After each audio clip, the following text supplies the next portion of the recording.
Jungkook, 1 Kelvin Pop Male Soloist in Japan, 2,4 billion yen sales.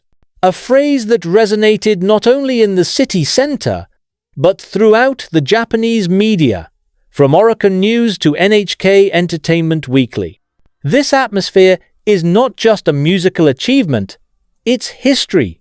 Because for the first time, a male K-pop soloist was able to penetrate the dominance of the notoriously tight Japanese market, displacing even the big local and international names that have been entrenched there for years. But the question is, how can Jungkook, who used to be known as BTS's quietest maknae, now become a commercial phenomenon that can't be stopped even by the Japanese music industry's so-closed system? Before answering that, let's go back a bit to a few years ago, to a time when the Japanese industry was known to be cold towards male K-pop artists. As other groups struggled to break into the Billboard Japan charts, Jungkook stepped up alone, slowly but surely. It does not come with great hype, does not bring controversy, just music and honesty in it. From Seven, Standing Next to You, to Japanese versions of some of his solo songs, they all show one thing in common: consistency of quality and sincerity of taste. Unsurprisingly, once Oricon announced that Jungkook's total physical and digital sales now stood at 2.4 billion yen, about $16 million, the Japanese public wasn't just surprised, they were captivated. The media called it the Jungkook wave, a new wave that did not come with artificial hype, but with public confidence that grew over time. Not many know that Japan is one of the most protective music markets in the world. They have great respect for local artists. And despite loving K-pop, usually only girl groups or artists who collaborate with major Japanese labels can enter their charts.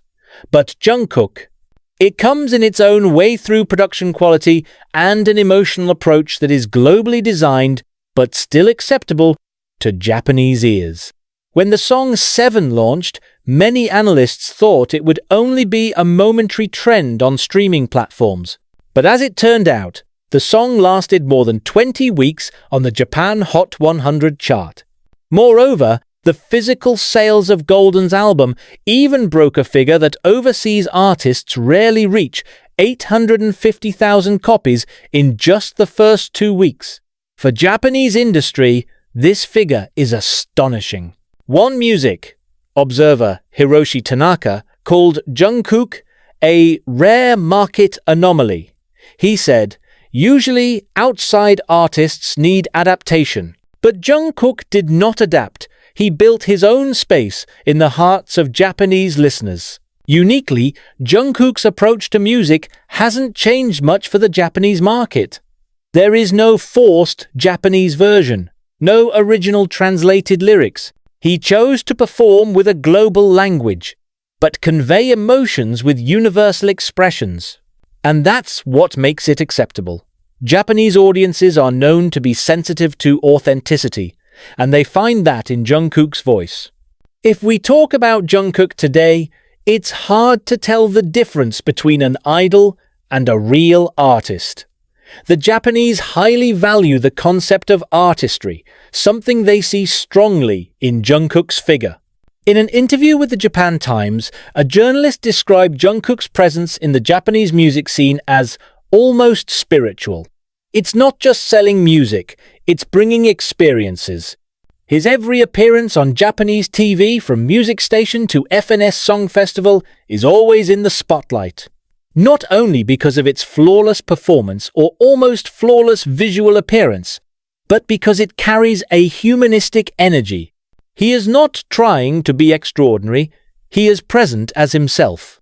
One of the Japanese television station crews even leaked on social media that Jungkook always arrived early, rehearsed many times, and greeted all the crew with simple Japanese that he learned himself. He had a professional aura, but remained humble, wrote one of the producers, and that made everyone in the studio respect him, not because of his popularity, but because of his soul. What surprised many observers was there was no massive promotion to penetrate the Japanese market.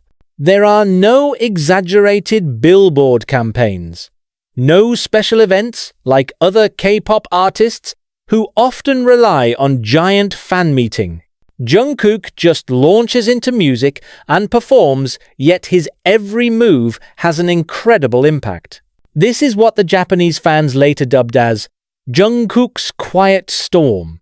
A storm that comes slowly, without much noise, but once it sweeps, nothing can resist.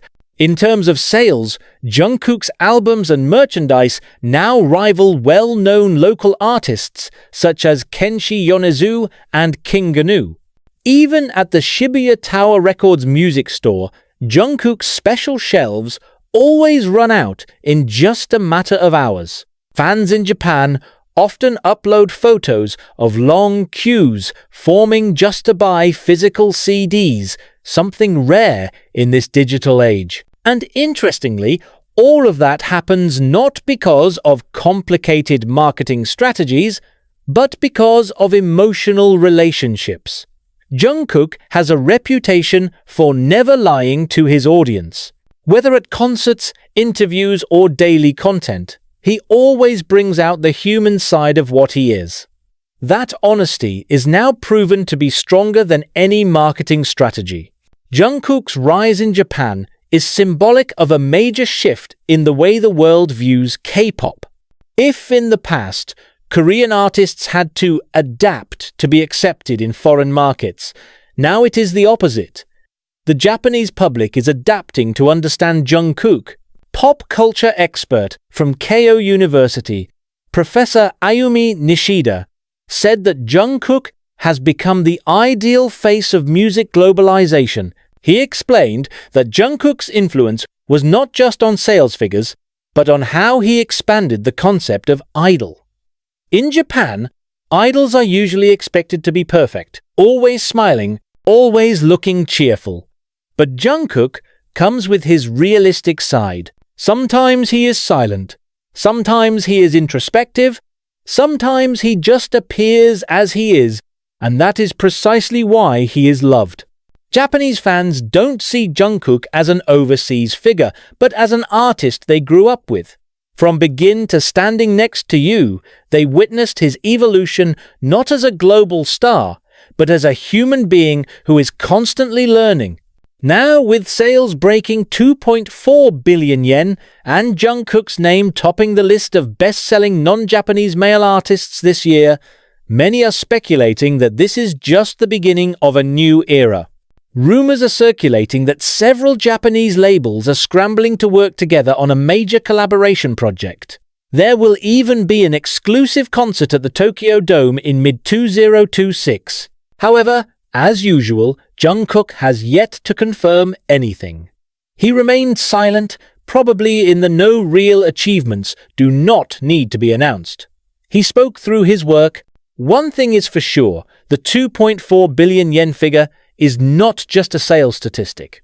It was symbolic of a major transition from fans who used to only listen to K-pop as an overseas trend, now to an audience that truly understands the artist. And at the center of it all, there's Jungkook, a figure who, without saying much, managed to break the boundaries of the Japanese music industry, create a new history, and prove one simple thing: that sincere music always finds its own way. If we look back, Japan was a country that built its own music industry very strongly. There are Sony, Avex, and Universal Japan major labels with tremendous local influence. They have a unique system, exclusive concerts, CDs with bonus tickets, and a structured fan-base culture. But suddenly, Jungkook steps in, and all the old strategies are like shaken. Billboard Japan analysts even refer to this phenomenon as the K-pop Reformation, in which Japanese music consumption patterns began to change because of one name, Jungkook. When Seven was released, Japanese fans bought hundreds of thousands of digital copies, whereas the Japanese had always preferred physical CDs. When Standing Next to You came out, streaming platforms like Spotify, Japan, and Line Music saw an unusual spike in traffic from 25 to 40-year-olds, a demographic group previously rarely touched by K-pop idols. And when Jungkook released the Japanese version of his song, sales soared faster than any prediction. Even Billboard Japan verified that he was the fastest foreign artist to reach 2.4 billion yen in combined music and merchandise sales, breaking the record previously held by Ed Sheeran. But why did Jungkook manage to break into this market, while many other K-pop soloists failed? The answer may be simple, but profound: authenticity. In Japan, audiences can be very sensitive to efforts that feel contrived. Jungkook, with his calm nature, polite gestures, and hard work without saying much, made the Japanese public see him not just as an idol, but a true artist. Even many Japanese fans said, "Jungkook's not trying to be a Japanese artist, he's still who he is. And that's what makes us respect him." This is where Jungkook's true appeal lies. He did not come to Japan with the image of a big Korean star. It comes with a universal aura that can be accepted anywhere. Now the big question arises: will Jungkook's influence encourage Japanese artists to adapt? Will this usher in a new era of cross-country collaboration between Japanese and Korean labels? Many think Jungkook's success in Japan is purely due to his fame. But if we disassemble it deeper, there is a very careful industrial strategy behind it. HYBE Japan and Universal Music Japan aren't just releasing albums, they're building an entire fandom ecosystem. Exclusive merchandise, fashion collaborations, and promotions that can only be accessed through Japanese platforms such as Rakuten and Lawson make fans feel like they have a local experience, not an international one. In fact, every Jungkook album release in Japan comes with a raffle system for virtual meet and greet, which is culturally very effective in the Japanese market. Japanese media called this K-pop's localized expansion model. That is, they adapt the promotion to typical Japanese consumption patterns, but still maintain Jungkook's global brand that is classy and international. On the other hand, the release time strategy is also very scalable. Every major Jungkook release is always in close proximity to an important Japanese moment. Golden Week, the end of the fiscal year, or the summer holiday season, a period when Japanese people actively shop and consume more entertainment media.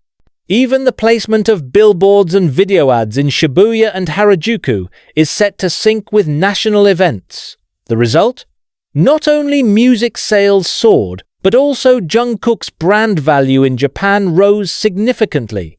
Now, almost all Japanese fashion brands are vying to secure cooperation with him. Calvin Klein, for example, launched a special Japanese campaign featuring Jungkook with the tagline, "Limitless Confidence." And the effect? The product runs out in less than 24 hours at the Tokyo flagship store. All this proves that Jungkook's success in Japan is not accidental. It is a mix of global strategy, local adaptation, and the natural charisma of an artist who knows how to make the market love him without feeling like he is being sold something. If we pull wider, Jungkook's success in Japan isn't just a matter of music, it's starting to touch on social and cultural aspects. Relations between Korea and Japan have been known to be full of historical and political dynamics.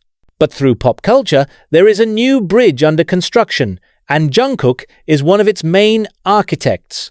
In Japan, many media outlets began to write about how young artists like Jungkook were changing Japanese society's perception of Korea. He did not come with a political message, But through music, fashion, and professionalism, he showed that Korean culture can come with respect for Japanese culture. Even in some Japanese universities, the topic of the Jungkook effect began to appear in modern pop culture studies.